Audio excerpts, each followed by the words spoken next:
You doing? Look at somebody next to you, say, I'm great. Okay, good. I want you to be great. Hey, did your mouth ever get you in trouble? Anybody else?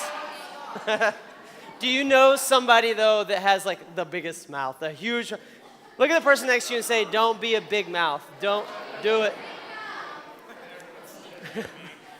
Some people are being picked on at this very moment. I've noticed some of you have the bigger mouth out of the group. But yeah, some of us have a big mouth. A lot of us, okay, probably all of us have gotten in trouble by our mouth. I mean, you get in trouble for doing things you shouldn't do, but a lot of times we get in trouble for saying things that we shouldn't say, right? I mean, some of the biggest moments I've been in trouble were from my mouth. Like, it started in kindergarten. I looked right at my kindergarten teacher and said, shut up, which is something you don't do to your kindergarten teacher. I got sent to the principal's office in kindergarten, and so that was a great start to my schooling. So your mouth gets you in trouble. You've all experienced it, I think, because we all do stupid with our mouth. And so we're going to talk about your big fat mouth for the next few weeks and try to get it a little bit more under control, because it could be a little bit out of control. Do you guys, let's see, if some of you may know stuff about horses, maybe not. So this is a horse. What is this thing inside of its mouth? Anybody know? A bit, exactly. Now with this, they put this in their mouth. It's like a piece of metal. Just a little piece of metal is all it is, okay? And with this little piece of metal, you can make this entire huge horse do whatever you want. I mean, you can steer it. It changes the direction of the horse. Maybe you know, what is this? This is a boat, a big boat. What is this? A rudder, okay? Planes have a rudder. If you've ever been on a cruise, you know those boats are huge. Have you been on a cruise? Anybody? I've been on one that has like 5,000 people on it. They've got swimming pools. They've got auditoriums. They've got like food on top of food. That's the best part of a cruise. And it's so big, but the entire ship, that entire big thing, steered by the rudder, right? Now, the reason I'm telling you about or showing you these things is because in James chapter 3, I'm not going to read it right now, but it says that your mouth, what you say, your words, is like that bit in the horse's mouth. Or it's like the rudder on a boat, in that it directs your life. Believe it or not, and you've experienced this, your words direct your life. I mean, you've had them run a relationship or start a relationship. It directs the way that your life goes. Our words are important. If you watch the news, you know that right now in California, there's big what? Fires, right. And those things they've destroyed hundreds of homes, they've killed people, and it all started with just a little spark. I mean, that's all it took. I mean, it was started this big, now it's miles and miles big, right? And this is what, I don't know how long this will last, not long. This is what James said about it in James chapter 3. He said, consider what a great forest is set on fire by a small spark. I don't want to burn my finger. A small spark. Okay, it just started this little thing, and it sets this whole thing. Okay, then this is what he says.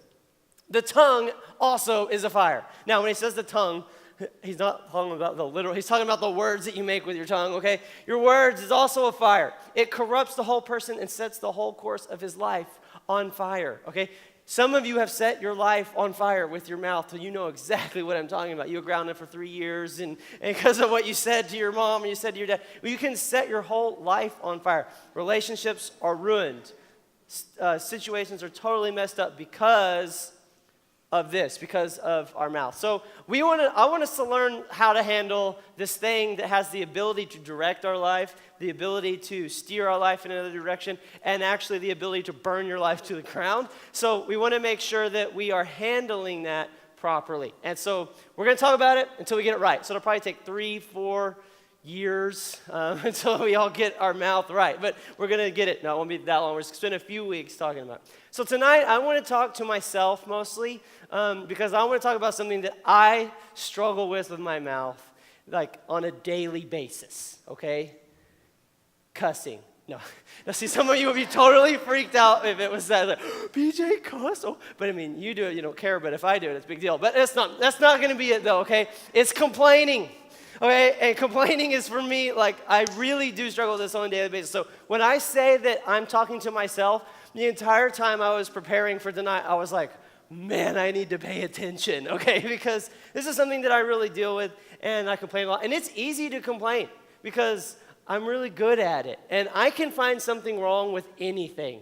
I mean, I found something wrong with all of you by now. No, but I can find something wrong with anybody, anything if I want to. And I just like to talk about it. And so if I know a lot of you are like me. I've heard you, my phone is so old and I don't have enough data. And I don't know. What are the big things you complain about? Why am I single for so long? Why can't I get a boyfriend? And why is my boyfriend a jerk? And just all the things you complain about. Literally yesterday, I got out of bed, and the first words I said were, "It's cold," okay? I don't know if your house was cold, but my house was so cold.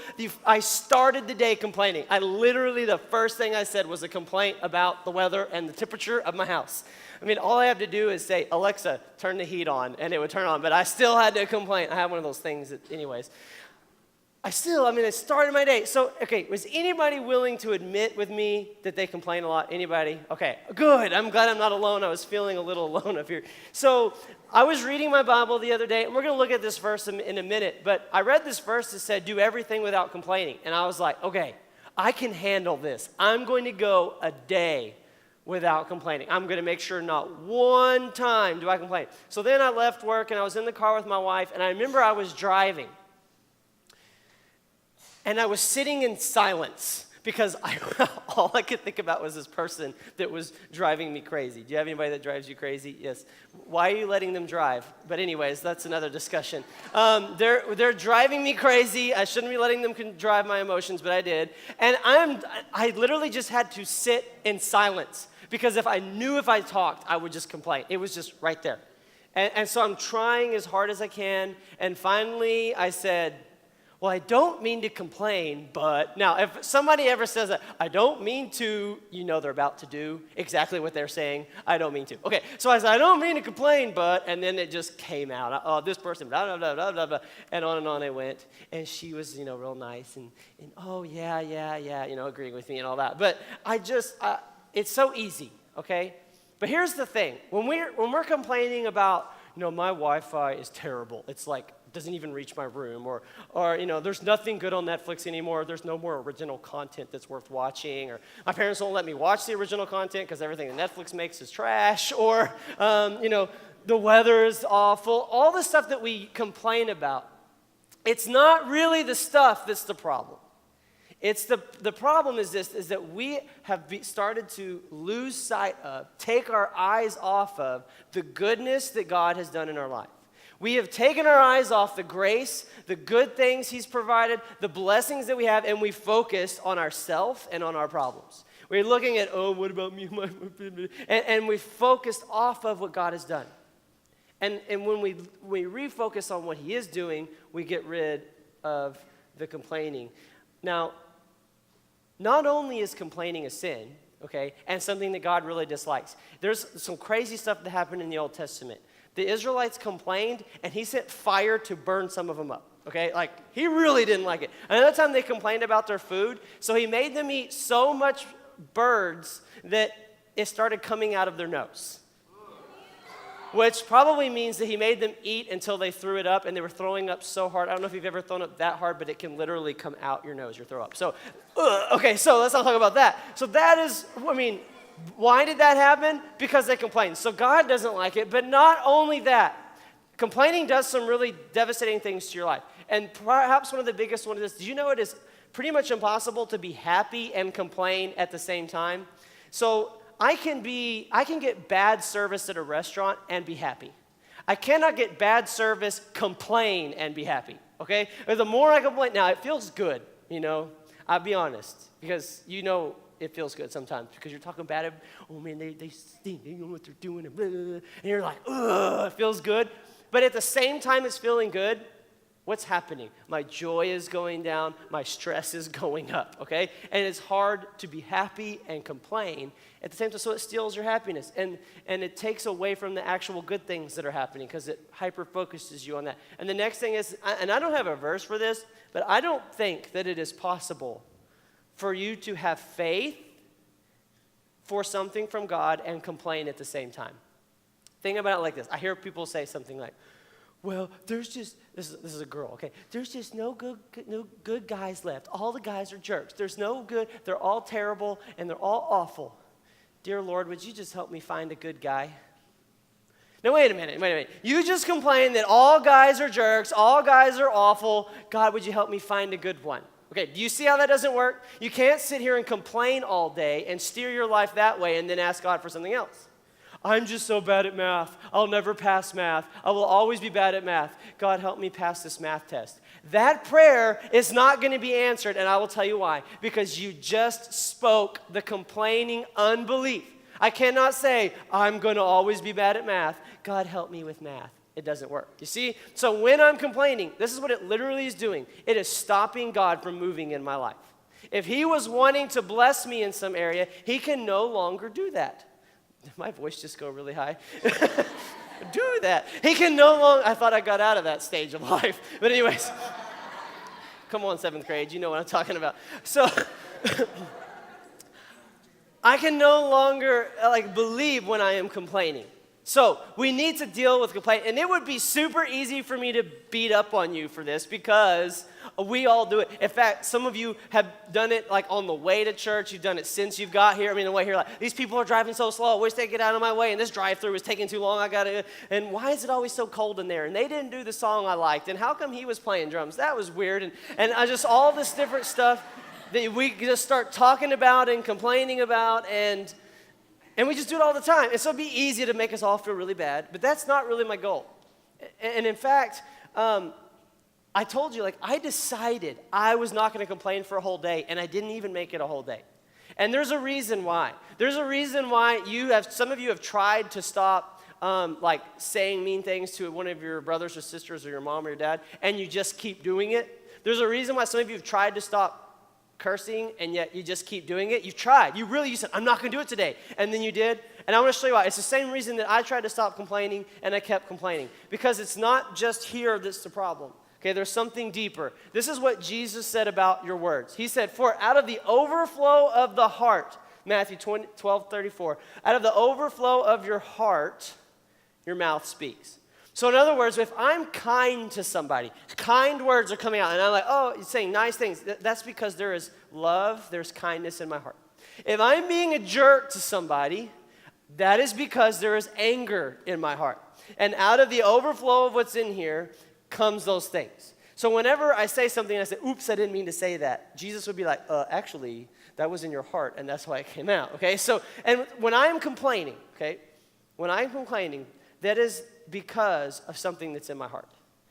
Okay, and you say, no, it's because that person is slow and they're dumb, okay? No, it's because there's something in my heart that had to let that complaint out. So what we want to deal with is this. We want to deal with our heart and what's causing it. See, when I'm complaining, I'm focusing on the negative things, and I'm looking away from the goodness of God. When I'm complaining, I'm judging others, and I'm focusing on myself, okay? And so I need to deal with the reasons I'm complaining. And the reason we want to do this, because if you get rid of complaining, not only are you getting rid of a sin in your life that God says not to do, but you will be happier, you will be more full of joy, and your faith will be more effective. Some of you need God to help your family, or your schoolwork, or your depression, or whatever it is, and as long as you're complaining about it, you're not going to see God move because you're speaking doubt. And remember how your words direct your life? You're directing yourself away from what God wants to do. So I want to talk about how to do it. We're going to look in Philippians. If you have your Bible, Philippians is in the New Testament. It's hard to find because it's little bitty, but if you want to look, you can. We're going to look at Philippians, and a guy named Paul wrote it. Paul wrote a lot of the New Testament. He wrote this letter to the Philippian people, and so he writes this letter, and I want to give you the context before we read what he says. Paul is at this point in what's called house arrest, basically prison, except it's in a house, okay? What's really ironic is he had to pay for the house that he was in prison, and he wasn't allowed out to work. So he had to pay for it, and if he couldn't pay for it, then they'd throw him in a dungeon type thing. So at least he was there, and some people were giving him money so he could stay. So he's in a house. He's probably chained to a Roman guard all day long. So like he's got this guard who comes probably for like 8 hours or however long. He's chained to him, and then he leaves, and another one comes. He's always chained to this guard. So, and this is for 2 years he's there. So he's in Rome, stuck in a house, and some of you are like, oh, dude, at home all day, sweet. Yeah, no Wi-Fi, no cell phones. This was like the year 0. Okay, there's no, or 12 or something. No, I guess it was like 62. Okay, but anyways, there's still nothing in the year 62. So just imagine you go in your room, they take everything out but the bed and a Roman soldier. And you're like, okay, 2 years here. You'll be like, what do I do? This is awful. Okay, so that's it. He's in prison. And this is what he writes. From prison in Philippians 2, verse 14. Do everything without complaining or arguing. Now we're focusing on complaining, but do everything without complaining. Now I want to show you the rest of the verse, but this is the part we're going to kind of talk about. Then he says, so that you may become blameless and pure, children of God without fault in a crooked and depraved generation. That sounds a lot like our world. In which you will shine like stars in the universe. In other words, you're going to stand out. You are going to be very different from people around you if you do everything without complaining. Now, when I read this is really challenging to me. I mean, he's in prison, and he's saying, don't complain. I mean, if anybody has a right to complain, it's somebody that's in prison for... the reason he was in prison was because he was talking about Christ, okay? He's in prison, and... he seems the right to complain, and it's challenging to me because I want to complain, and I want to complain about a whole lot less than that, you know? I'm like, silly things. And some of you are like, okay, Paul, but you said everything. Does that mean math? I mean, can I at least complain about math? Can I at least complain about writing an English paper this long? Because nobody cares about that, okay? Can I at least complain about that, Paul? And he's like, no, I'm in prison. Okay, your math homework is not, beating prison. Okay, and that's how it's challenging to me because I look at, it's not my turn to take out the trash. I took it out last time, Can I complain about that it's not fair? Can I complain about maybe my sister's always taking up all the time in the bathroom? Can I complain about my mom that never is on time? Can I complain about this? And he's like, no. And everything you do, don't complain. And that's challenging to me because it's hard not to. Now, let me tell you a little bit more about Paul. He was beaten with rods 3 times. Not like hit 3 times. 3 separate times, guys took sticks and beat him with it. Have you ever been hit with a baseball bat or something? It hurts, okay? He was whipped 5 different times, okay? 39 times each of those 5. There you go, do some math. But he was whipped, and that means his back would have been terribly scarred, right? At times he was without food and without clothes, okay? I don't even want to think about that. So he was stoned one time. Not stoned, hit with rocks, okay? He was hit with rocks one time until he didn't die, but it was really bad. So and here he is, okay? This guy says, do everything without complaining. I'm like, how? How? So we want to address the issue. When I'm facing something to complain about, because we have legitimate reasons to complain. I understand that. Or at least, let me rephrase. It's not a legitimate reason to complain. A legitimate problem, okay? We have a legitimate circumstance. There's something that you really are facing that is negative and needs to be dealt with. So here's what we do. We give you 2 options instead of complaining. If you can change your circumstances, do something about it. If you can change your circumstances, do something about it. If you're cold, get a blanket, okay? Ask somebody to turn the heat up.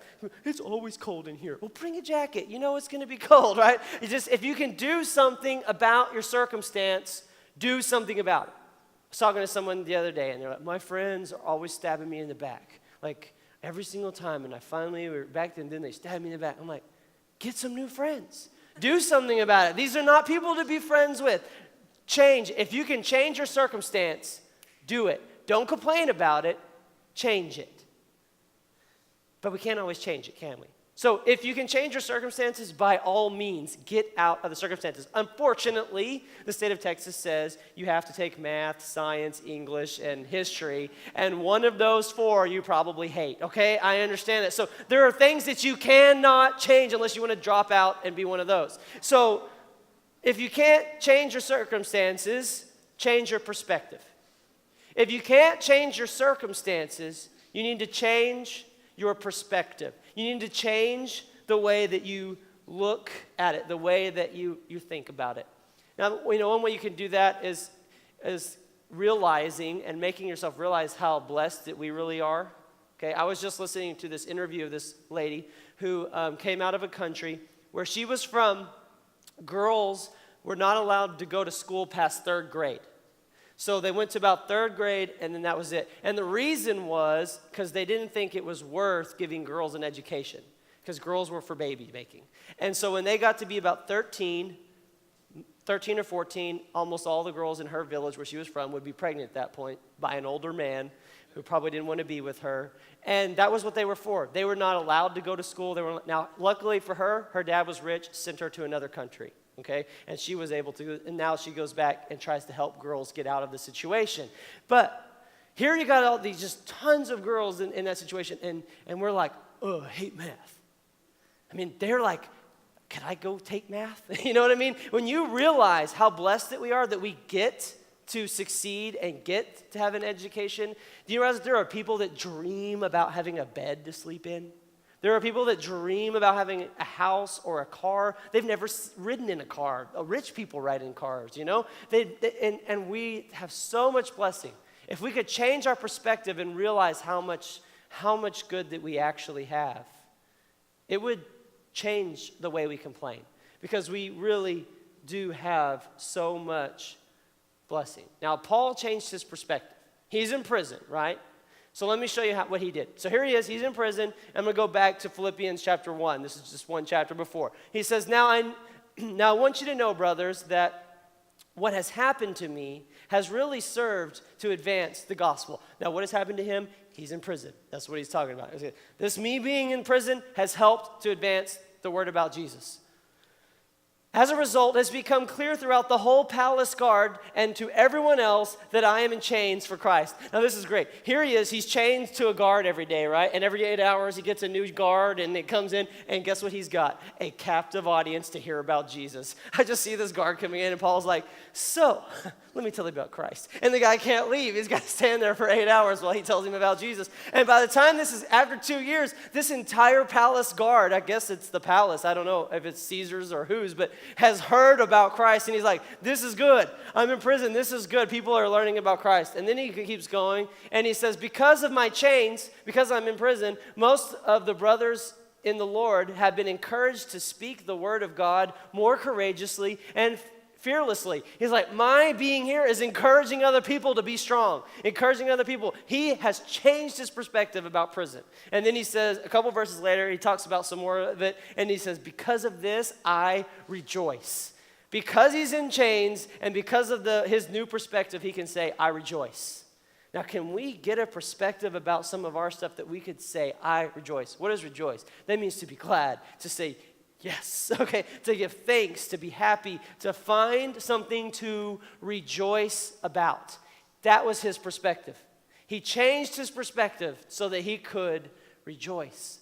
What if you realized that you are loved by God and you have a purpose by God and he has a plan for your life? You could rejoice. In the middle of a bad circumstance, you go through a breakup, you go through a heartache, you go through something, and then you realize, you know what? This is not the end of God's plan for me. I know that something good is coming, and you know what you can do? You change your perspective and you rejoice. I want to be that person that rejoices. I want to be that person that when I am faced with a circumstance that is negative, I either change my circumstances and get out of it, or I change my perspective and still have joy. That's a big part of that word, rejoice. Hear the joy, rejoice. Okay, that's what's in there, rejoice. And I want to be that person that in the prison, in the bad circumstance, I can say, I can rejoice. Why? Because I've learned that I can either change my circumstances or change my perspective, and then I can rejoice. And then I can have peace, and I don't have to do what doesn't help me but only hurts me, and that's complain. Because I've changed here and learned here to rejoice. Learned here to look in a different place. Learned in my heart how to look differently. So a few years ago, my mom got breast cancer. And cancer sucks. That's true, right? Cancer is not a good thing. And what was amazing is I never heard my mom complain. She didn't walk around, oh, this is so bad. Never. She didn't complain. You know what she did? She said, I'm not going to die. I'm going to live, and I'm going to declare how good God is. I'm going to declare the works of the Lord, is the way she said it. She said, I'm going to live, and I'm not going to die, and I'm going to declare the works of the Lord. And she just began to go around and talk about how good God was, and talk about how God was healing her. And this was many years ago now, and she's free of that. And now she goes and tells her testimony, and she uses that to help encourage other people that are going through cancer. Now, she did what she could do. Okay, she changed her diet, she took medicine and did all these different things, and then she prayed and she believed that's changing her circumstances. And then she kept her perspective on this, that God is in control, God has a plan and a purpose and a future for her, and kept her perspective. You need to keep your perspective right. So this is what I'm doing.